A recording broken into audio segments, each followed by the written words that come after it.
The warning signal screamed across Luna Station as Admiral Lee Dong-wook stared at the massive alien fleet appearing on his screens. 1,000 warships had just dropped out of hyperspace around Earth's solar system. Each ship was the size of a small city, their dark hulls gleaming with weapons that could crack planets in half. "Sir, we're receiving a transmission on all frequencies," Communications Officer Kim Tae-ho reported from his station. His voice stayed steady despite the sweat on his forehead. "Put it through," Admiral Lee ordered. He had been waiting for this moment for 3 years, ever since first contact had gone terribly wrong. The main screen flickered and showed a creature that looked like it had crawled out of humanity's worst nightmares. Overlord Vexthar stood 8 feet tall with gray skin stretched over a skeletal frame. His forearms moved with precise, threatening gestures. Yellow eyes without pupils stared directly at the camera with cold intelligence. "Primitive humans of the third planet," the alien's voice came through the translators with a sound like grinding metal. "I am Overlord Vexthar of the Dominion Empire. Your pathetic species has been judged by the Galactic Council. You have 72 of your standard hours to surrender completely." Captain Park So-young stepped closer to the Admiral's chair. She was Earth's best military strategist, and her mind was already working on the problem. "He's giving us 3 days," she whispered. The alien continued speaking as if he could hear her. "You will hand over all military assets. Your leaders will be placed in chains. Your people will serve the Dominion as workers and soldiers. This is not a negotiation. This is your only chance to avoid total destruction." Behind Vexthar, the transmission showed images that made several bridge officers look away. Burning cities on distant worlds. Alien species in chains working in massive mining operations. Children separated from their families and loaded onto transport ships. These worlds chose to resist, Vexthar explained with something that might have been pleasure in his voice. Their civilizations are now extinct. Their survivors serve the Dominion for the rest of their short lives. You have seen what happens to species that fight back. Admiral Lee kept his face perfectly calm.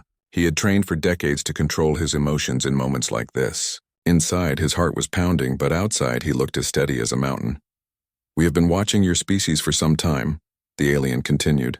"You have barely achieved faster-than-light travel. Your largest warships are smaller than our escort vessels. Your weapons cannot penetrate our shields. Your population is trapped on a single world with no hope of escape." The transmission switched to show recordings of human patrol ships. The aliens had been spying on Earth's military for months. They showed footage of humanity's biggest battleships, which looked like toys compared to the massive Dominion vessels now surrounding the solar system. "You have achieved nothing in your short existence," Vexthar said. "Your species fights among itself instead of working together. You waste resources on art and entertainment instead of military strength. You care more about individual freedom than collective power. These weaknesses make you unfit to exist as an independent species." Kim Tae-ho's hands moved over his controls, recording everything. The data would be important later, though he wondered if there would be a later. "However, the Dominion is not without mercy," the alien continued. "Serve us willingly, and your deaths will be quick when your usefulness ends. Your children will be raised as proper servants of the Empire. Some of you may even earn the honor of fighting in our armies against other primitive worlds." Captain Park So-young felt her jaw tighten. She had children back on Earth. The thought of them being raised as alien slaves made her want to grab a weapon and fight right now. But she stayed professional. That was what made humans dangerous in ways the aliens did not understand yet. "You have 72 hours, Vexthar repeated. "At the end of that time, if you have not surrendered, we will begin orbital bombardment of your major cities. Every human military installation will be destroyed. Every government leader will be hunted down and executed. Your species will learn the price of defying the Dominion Empire." The transmission showed more footage of destroyed worlds. Cities turned to glass by alien weapons. Forests burned to ash. Oceans boiled away until nothing remained but dead rock floating in space. "Do not think you can hide," the alien warned. "Do not think you can run. We have surrounded your system with detection grids. Every ship that tries to leave will be destroyed. Every signal you send beyond the system will be blocked. You are completely cut off from any help that might exist in the galaxy." Admiral Lee finally spoke.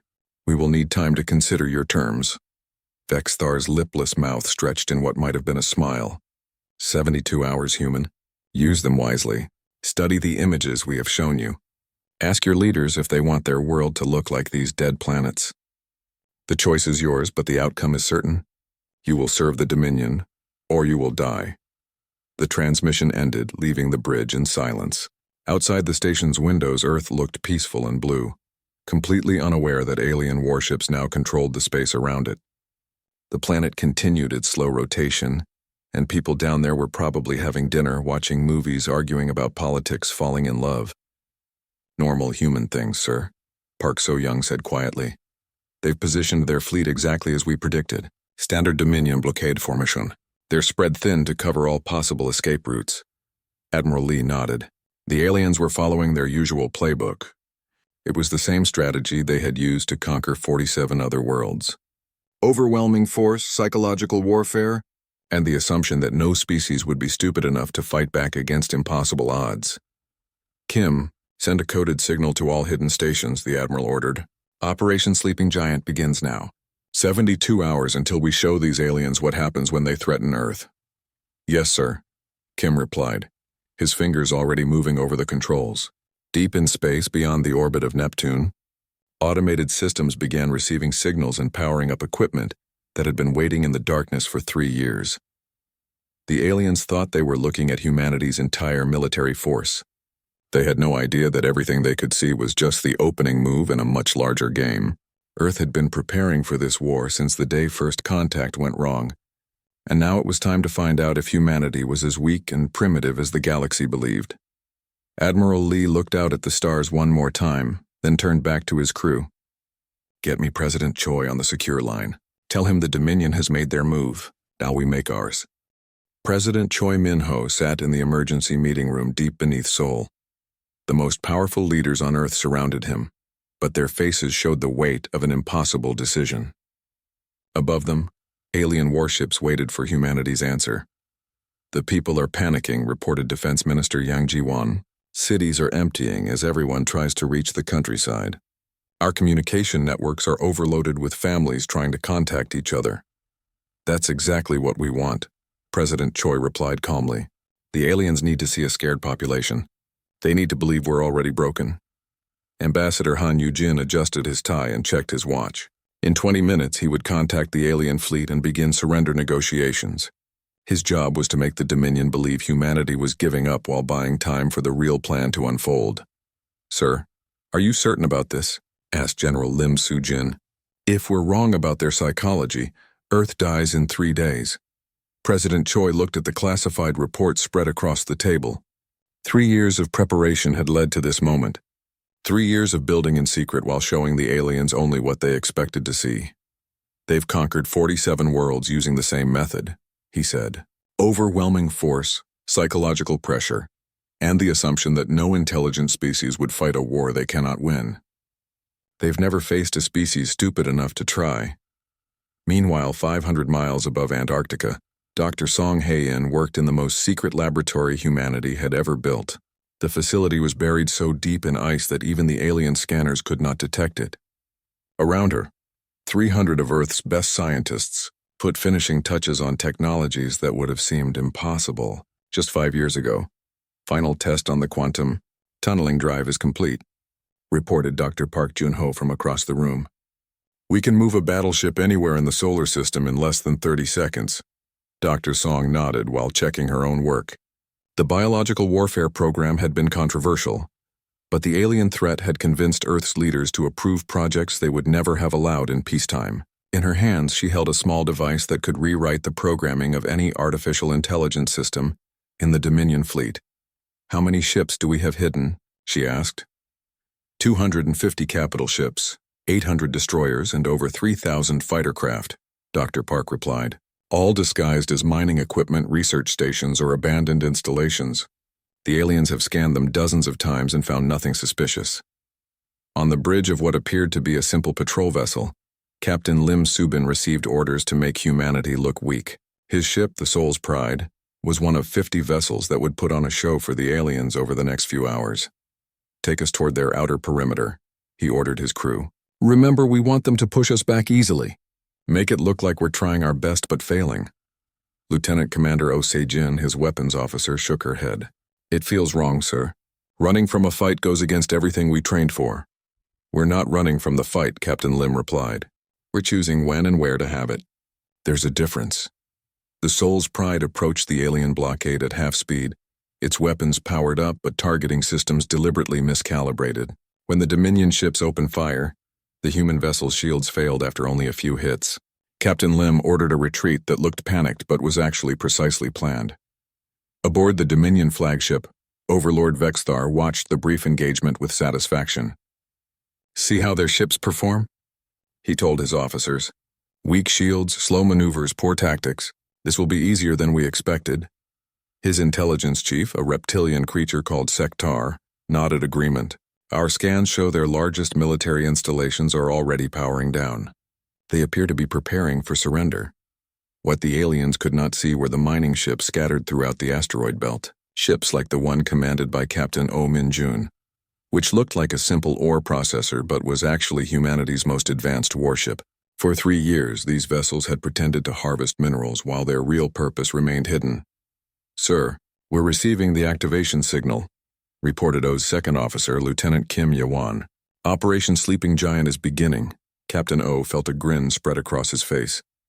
"Power up all systems but keep them masked behind the mining equipment signatures. Make sure our weapons arrays stay hidden until we get the final attack order." Back on Earth, Ambassador Han Yu-jin opened communications with the Dominion fleet. His face showed exactly the right mixture of fear and resignation as he appeared on screens across the alien armada. "Overlord Vexthar," he began, his voice shaking slightly. "I am Ambassador Han Yu-jin, representing Earth's government. We wish to discuss terms of surrender." The alien leader's yellow eyes showed pleasure. "Finally, the humans show wisdom. You will surrender all military assets immediately. Your leaders will present themselves for processing within 12 hours. "We need more time to coordinate," Han replied. "Our military commanders are scattered across the system. It will take at least 48 hours to gather everyone and arrange proper handover of our weapons." Vexithar considered this. His intelligence reports showed human military leaders were indeed spread across multiple installations. "Very well. 48 hours to complete surrender. Any delay beyond that will result in the destruction of your largest cities." "Understood," Han said, bowing his head. "We appreciate the Dominion's mercy." As the transmission ended, Vexthar turned to his staff. "Begin preparations for occupation. The humans are broken. This conquest will be remembered as the easiest in Dominion history." What he did not know was that during their conversation, Han had sent coded signals to every hidden installation in the solar system. Signals that activated systems the aliens had never detected, powered up weapons they had never imagined, and alerted crews who had been waiting 3 years for this moment. In the Kuiper Belt, Fleet Admiral Kang Bora received the final authorization code. Around her, 100 ships that had posed as ice mining operations began showing their true nature. These were not the small patrol vessels the aliens had observed. These were weapons of war designed by a species that had spent its entire history fighting impossible battles and winning through cunning, determination, and the willingness to sacrifice everything for freedom. "All ships, this is Admiral Kang," she broadcast on encrypted channels. "The deception phase is complete. Prepare for combat operations. In 47 hours we show the galaxy what happens when you threaten Earth." The countdown to humanity's real answer had begun. The countdown timer showed 6 hours until the Dominion deadline. Across Earth's solar system, installations that had appeared dead for months suddenly came alive with activity. What the aliens thought were abandoned research stations began revealing their true purpose. Fleet Admiral Kang Bo-ra stood on the bridge of the Incheon Defender, humanity's most advanced battleship. For 3 years, her vessel had hidden in the shadow of Pluto, disguised as a simple ice processing facility. Now its true form emerged from the camouflage. A kilometer-long warship bristling with weapons that used principles the Dominion had never encountered. "All ships report ready." "Admiral," announced her communications officer, Commander Seo Dong-min. "The alien fleet is still in standard blockade formation. They have no idea what's coming." "Good," Admiral Kang replied, studying the tactical display. "Commander John Woo-sung, is your quantum jump squadron ready?" On a smaller screen, Commander John nodded from his ship's bridge. His vessels were humanity's secret weapon, destroyers equipped with experimental technology that could instantly appear anywhere in the solar system. "Quantum drives are charged and ready, Admiral. We can be behind their lines in 30 seconds. The Dominion had made a critical mistake.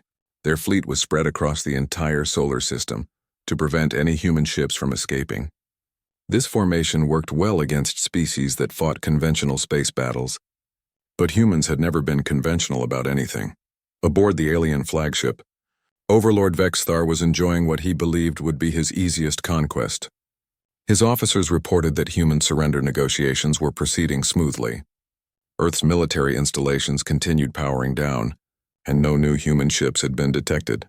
"Sir," reported his sensor chief, "we're detecting some unusual energy readings from several locations, but they appear to be civilian power plants shutting down. Nothing threatening."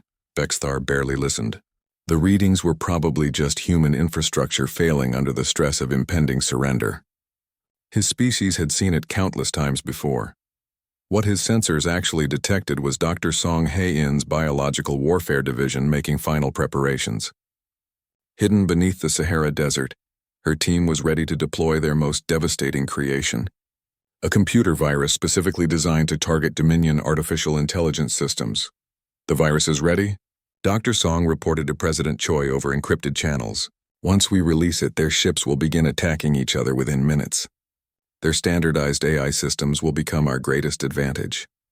Dr. Yu Yun-suk worked alongside her, preparing the nanobots that could convert alien technology into human-compatible systems. These microscopic machines would allow captured Dominion ships to switch sides instantly in battle. "Nanobots are deployed and waiting for activation signal," she reported.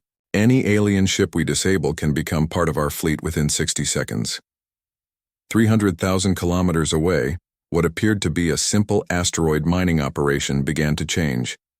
Captain Oh Min-jun's crew had spent years perfecting their disguise, but now the Busan hammer revealed its true nature. Hidden weapon ports opened along its hull, and engines designed for war replaced the slow mining equipment that had fooled alien scanners for so long.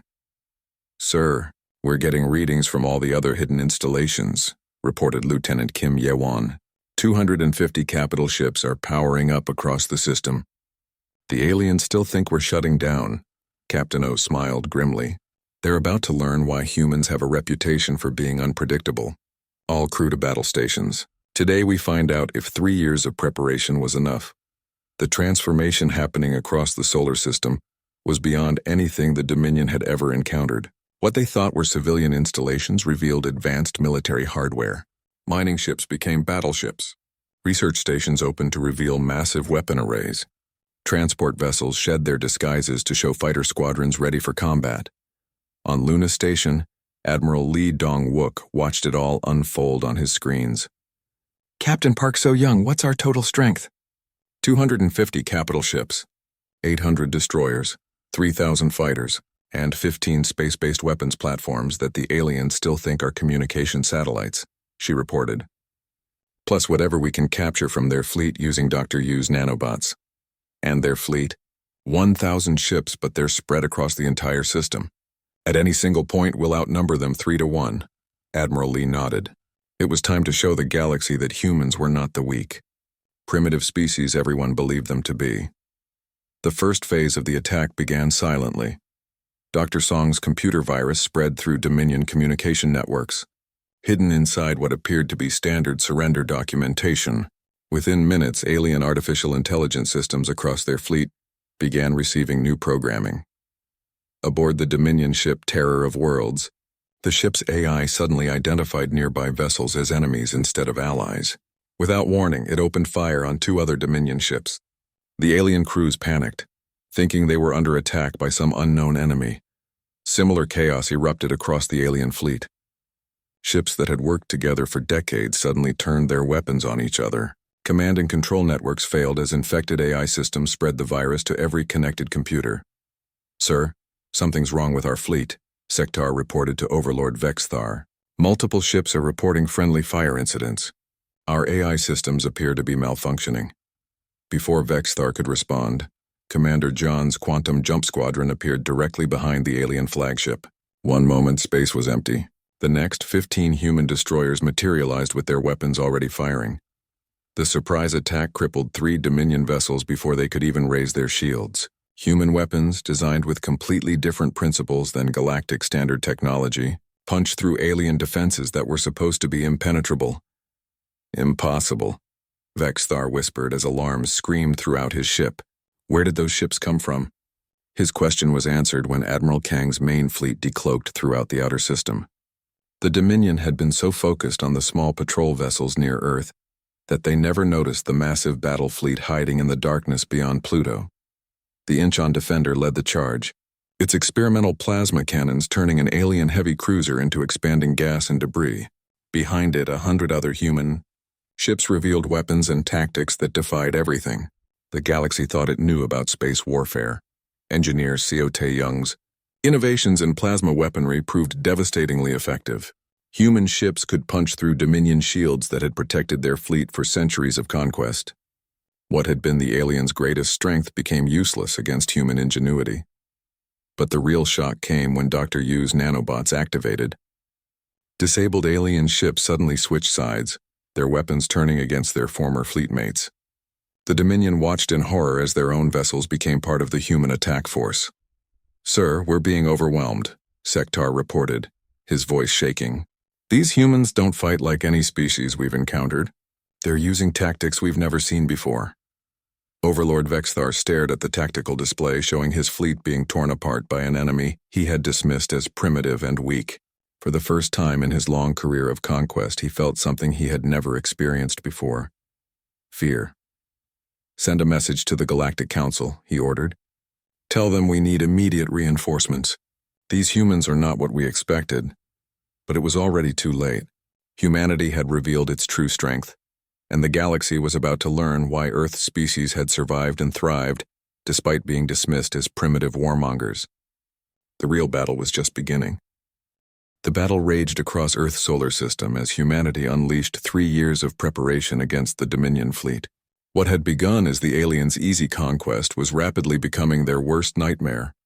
Colonel Bae Mireille led her assault teams through the corridors of a captured Dominion cruiser. Her powered exoskeleton made her stronger than even the galaxy's most feared alien warriors, and her squad moved with precision that terrified their enemies. "Sector 7 secured," she reported through her helmet comm. "Engineering section is under our control. Dr. Yu's nanobots have converted their weapon systems to our command." The alien crew had never faced soldiers like these humans. Each Marine was equipped with armor that made them nearly invulnerable to standard Dominion weapons. They moved like hunters through the ship's passages, turning the aliens' own vessel into a weapon against their fleet. "Remember, we want prisoners who can give us information about their other fleets," Colonel Bae told her team. "But don't take unnecessary risks. These aliens have been conquering worlds for centuries." In space around the captured cruiser, the battle continued with intensity that shocked both sides. Captain Nam Ho-jin commanded a squadron of destroyers using tactics inspired by ancient naval warfare from Earth's oceans. His ships moved in coordinated attacks that made no sense to alien military doctrine. "Sir, the enemy cruiser is trying to escape toward the outer system," reported his tactical officer. "Lieutenant Cho Sumi, not today," Captain Nam replied. "All ships execute wolf-pack formation. We hunt like our ancestors hunted whales."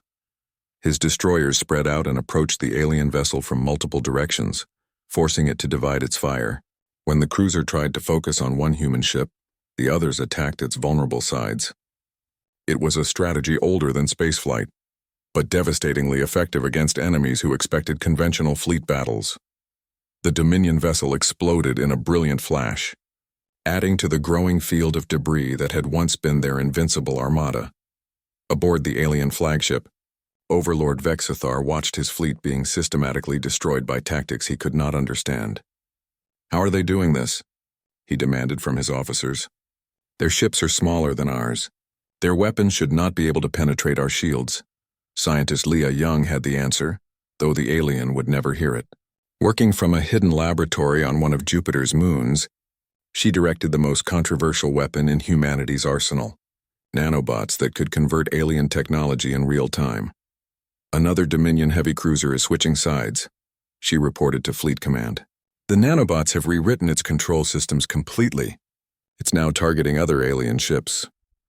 The sight of their own vessels turning against them broke the morale of many Dominion crews.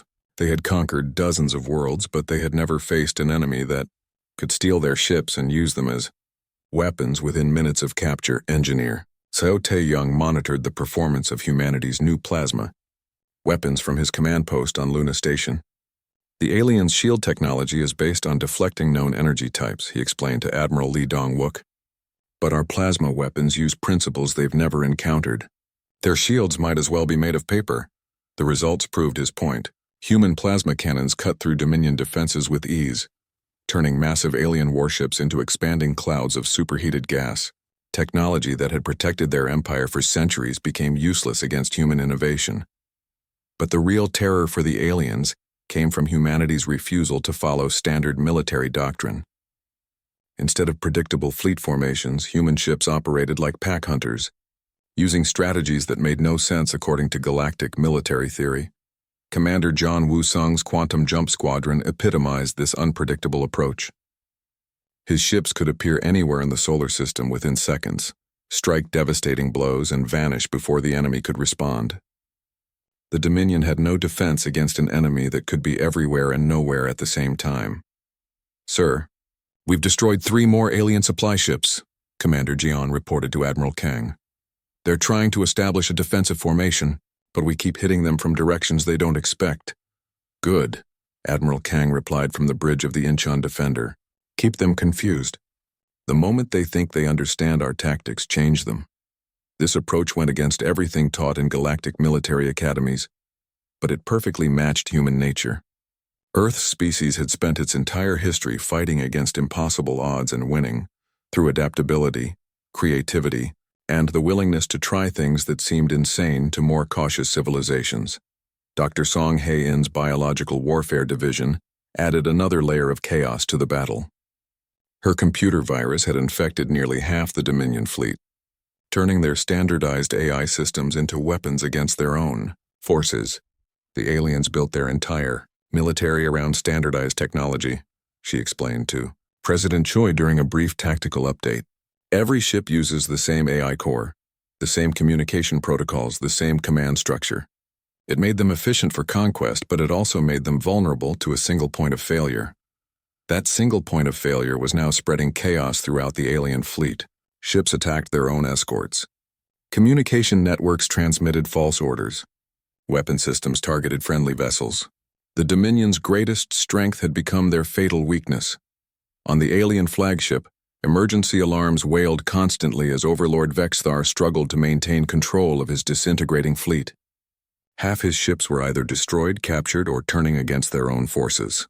The other half was scattered across the solar system, unable to coordinate effective resistance against human attacks that came from impossible directions. "Sir, we must retreat," urged his intelligence chief Sektar. "We've lost over 400 ships in the past 6 hours. The humans have some kind of technology we cannot counter." "Retreat?" Vexthar's voice shook with rage and disbelief. "The Dominion does not retreat from primitive species. We are the conquerors of 47 worlds. 47 worlds that did not fight back like this," Sektar replied quietly. "These humans are different. They prepared for our attack. They studied our methods and built weapons specifically designed to defeat us." As if to emphasize his point, 3 human destroyers appeared directly in front of the flagship, their quantum drives allowing them to bypass every defensive screen. Their plasma weapons hammered the massive alien vessel's shields, causing critical system failures throughout the ship. Colonel Bae Mi-rae's voice came through the alien communication system as her assault team seized another section of a captured cruiser. "Attention, Dominion forces. Surrender now and you will be treated according to the laws of war. Continue fighting and face the consequences." For the first time in his career of conquest, Overlord Vexthar understood what it felt like to be the victim instead of the aggressor.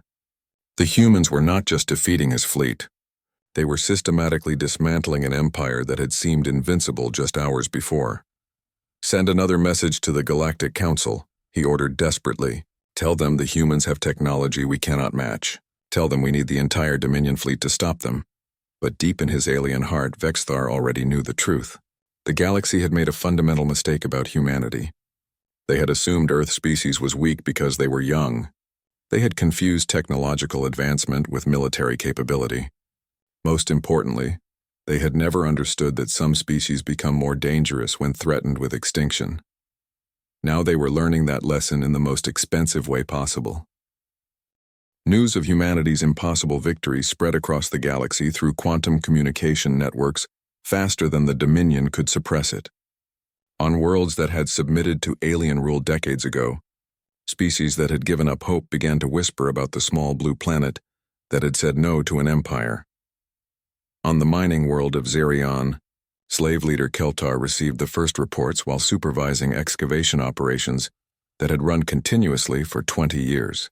His people, the Vellani, had been among the first to fall to Dominion conquest.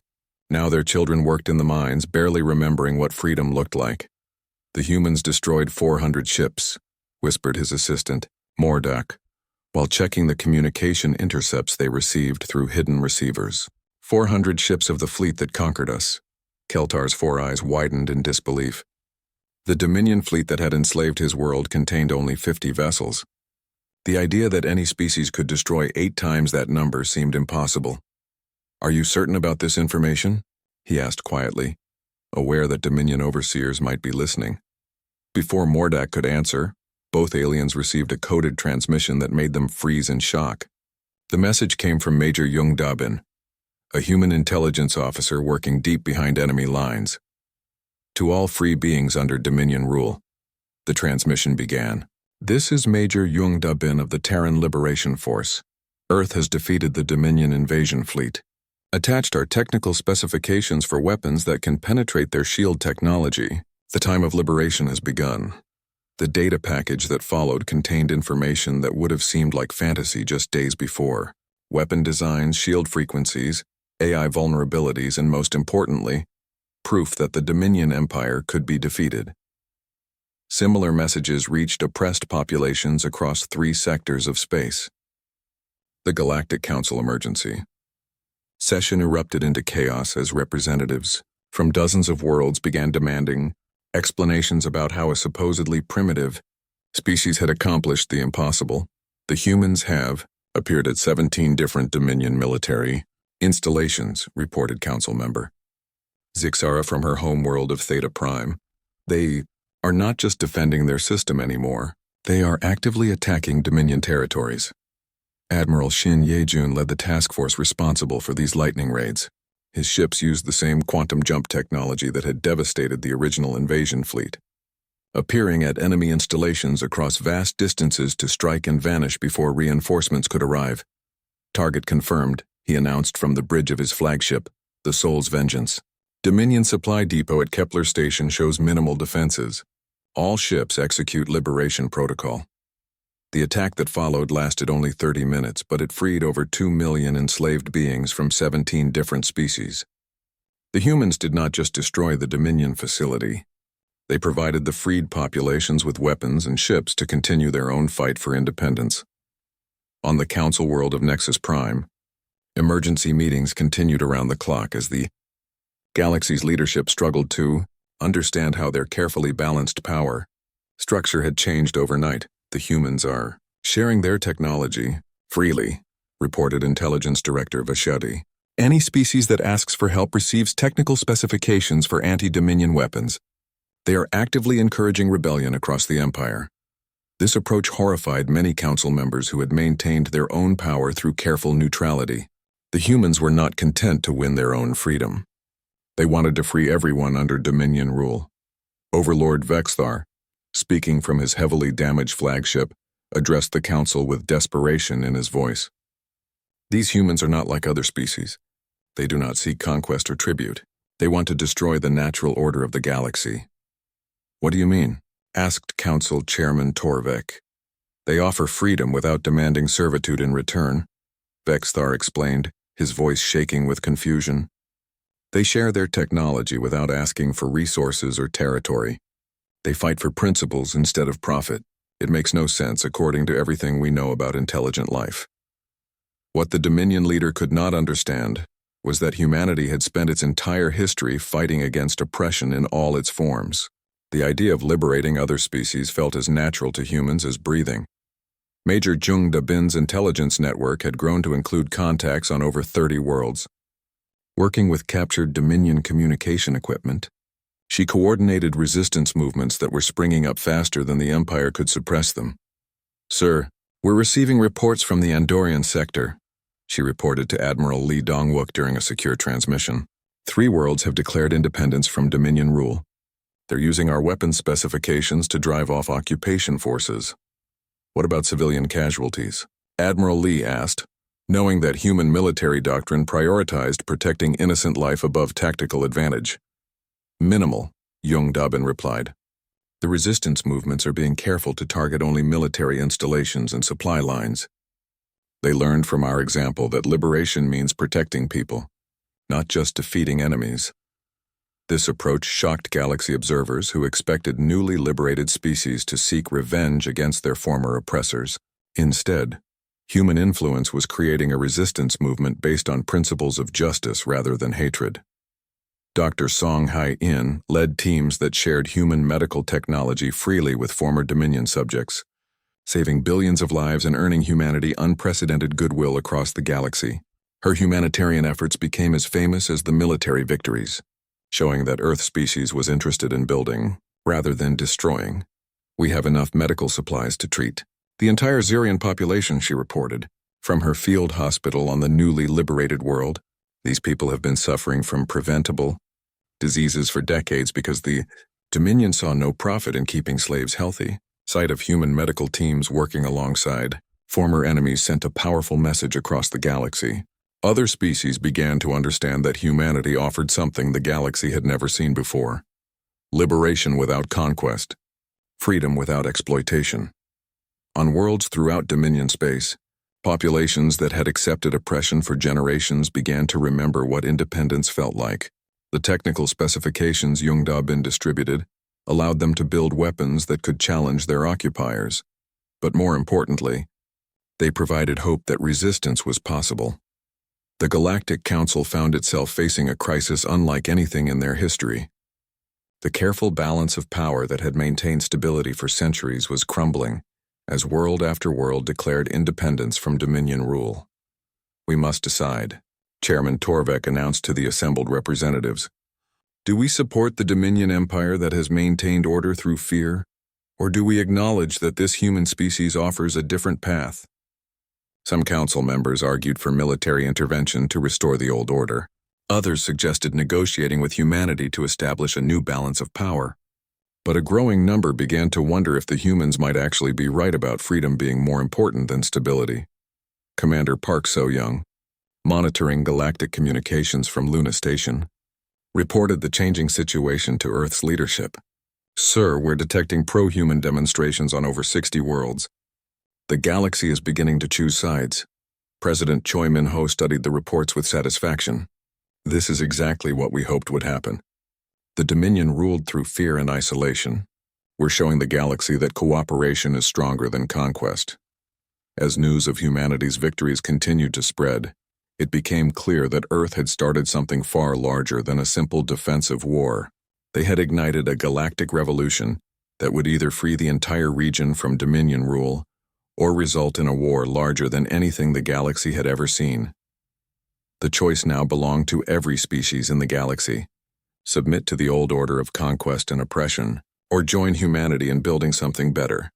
6 months after the Dominion's failed invasion, Admiral Lee Dong-wook stood in the conference room of what had once been the alien flagship Terror of Worlds.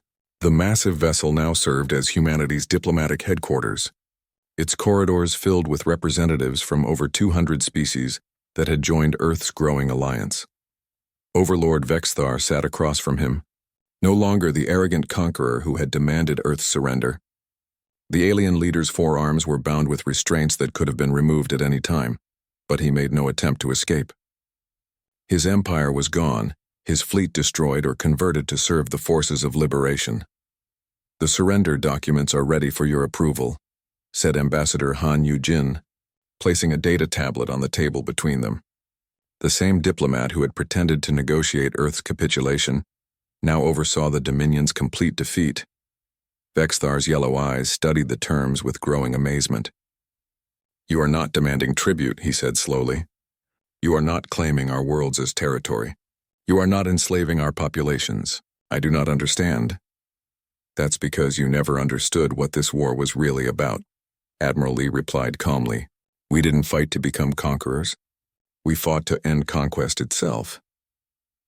President Choi Min-ho appeared on the main screen, speaking from Earth where he was addressing representatives of the newly formed Terran Federation. His words were broadcast simultaneously to every world in the former Dominion territory. Today marks the beginning of a new age for our galaxy, President Choi announced. An age where species cooperate instead of dominate, where technology serves all intelligent life instead of just the powerful, where freedom is not something that must be earned through strength, but a right that belongs to every thinking being. Commander Park So-young oversaw the establishment of the Federation's constitutional framework from her new position as Director of Galactic Affairs. The document she helped create explicitly forbade the enslavement or forced subjugation of any sentient species, making such actions crimes against all civilization. Every species that joins the Federation does so voluntarily, she explained to the assembled representatives. Any world that wishes to leave may do so at any time. We offer protection and cooperation, but we will never force our values on others. This approach shocked many galactic observers who expected humanity to establish their own empire based on military conquest. Instead, Earth species was creating something the galaxy had never seen. A voluntary alliance of equals working toward common goals. Dr. Song Hai-in led the humanitarian efforts that became humanity's most powerful diplomatic tool. Her medical teams had saved billions of lives across the former Dominion territory, treating diseases that had been ignored for decades because healthy slaves were considered unnecessary expenses. We've established medical facilities on over 300 worlds, she reported during a Federation Council meeting. Infant mortality has dropped by 80% in former Dominion space. Life expectancy is increasing rapidly as populations gain access to proper health care. Her work earned humanity more goodwill than military victory ever could. Parents who watched their children recover from preventable diseases became humanity's most dedicated allies, spreading word of Earth's generosity to every corner of the galaxy. Dr. Yu Yun-suk oversaw the technological sharing programs that helped former slave worlds rebuild their civilizations. Unlike the Dominion, which had suppressed technological development to maintain control, humanity actively encouraged scientific advancement among their allies. We've distributed manufacturing specifications for fusion reactors, quantum communication systems, and medical equipment to any world that requests them, she reported. Productivity in former Dominion space has increased by 400% in just 6 months. The results spoke for themselves. Worlds that had stagnated under alien rule began experiencing rapid development as their populations gained access to advanced technology without the restrictions that had held them back for generations. On Zirion, former slave leader Keltar now served as his world's elected president, overseeing the transformation of mining, operations into sustainable industries that benefited his people, rather than distant overlords. The humans gave us something we had forgotten existed, he told the Galactic News Network during an interview. They gave us hope. Not just hope for freedom, but hope that different species can work together without one dominating the others. His world had become a symbol of the Federation's success. Where once the Vellani had worked as slaves in dangerous mines, they now operated automated systems that extracted resources safely while providing education and healthcare for their families. Fleet Admiral Kang Bo-ra, now serving as the Federation's military commander, established defense protocols that prioritized protection over aggression. The human fleet had grown to include ships and crews from dozens of species, all working together to prevent any future attempts at galactic conquest. We maintain the strongest military force in the galaxy, she explained to skeptical council, members who worried about humanity's intentions. But our strength exists to protect freedom, not to impose our will on others. Any species that threatens peaceful worlds will face the combined response of over 200 allied civilizations. This approach created a balance of power unlike anything the galaxy had seen. The Federation's military strength was overwhelming, but it was used only defensively, allowing smaller civilizations to develop without fear of conquest or exploitation, Captain Nam Ho-jin commanded. One of the Federation's most successful programs, the Exploration Initiative that sent mixed-species crews to discover new worlds and establish peaceful contact with previously unknown civilizations. We've made first contact with 18 new species in the past 6 months, he reported during a Federation Assembly meeting. Every contact has been peaceful. When species see that we come as friends rather than conquerors, they welcome the opportunity to join our alliance.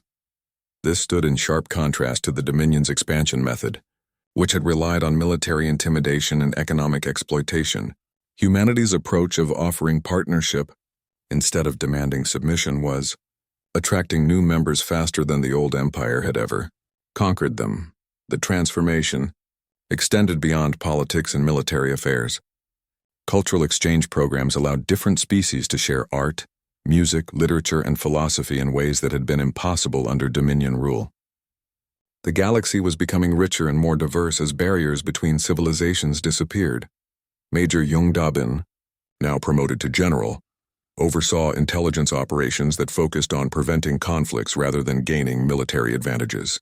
Her networks, which had once coordinated resistance movements, now served as early warning systems for potential threats to galactic peace. Were detecting some isolated attempts to restart conquest-based empires. She reported to President Choi during a security briefing, but they're being contained by local Federation forces before they can gain momentum. The galaxy has learned that cooperation is more profitable than conquest. The economic benefits of the Federation model were becoming impossible to ignore. Trade between member worlds had increased by over 1,000% as artificial barriers created by the Dominion's control systems were eliminated. Species that had been forced to provide resources to distant overlords now traded freely with their neighbors. Engineer So Tae-young led the technological development programs that allowed member species to contribute their unique innovations to the Federation's collective knowledge base. Unlike the Dominion, which had suppressed alien technology to maintain control, humanity actively encouraged scientific collaboration. We've discovered that different species approach the same problems in completely different ways, he explained during a scientific conference. By combining human ingenuity with alien perspectives, we're achieving breakthroughs that no single species could accomplish alone. These collaborative efforts were producing advances in medicine, engineering, and physics that were revolutionizing life across the galaxy. Diseases that had plagued certain species for millennia were being cured through cross-species medical research. Energy production was becoming cleaner and more efficient through combined technological development. As Overlord Vexthar signed the final surrender documents, he looked up at Admiral Lee with something that might have been curiosity. "Why did you spare us?" he asked. "My species conquered and enslaved billions of beings. By galactic law, we deserve extinction." Admiral Lee considered the question carefully before answering. "Because extinction solves nothing. Your species made the mistake of believing that might makes right. But we've learned that justice requires mercy, and true strength comes from lifting others up, rather than holding them down." The former Dominion worlds were being integrated into the Federation not as conquered territories, but as equal members working to rebuild what their empire had destroyed. Even former Dominion soldiers were being retrained as peacekeepers and humanitarian workers, using their military skills to protect rather than oppress. Captain Yoon Ji-hae, now promoted to Fleet Admiral, addressed the final ceremony from New Geneva Station, humanity's greatest engineering achievement. The massive space station served as the Federation's capital,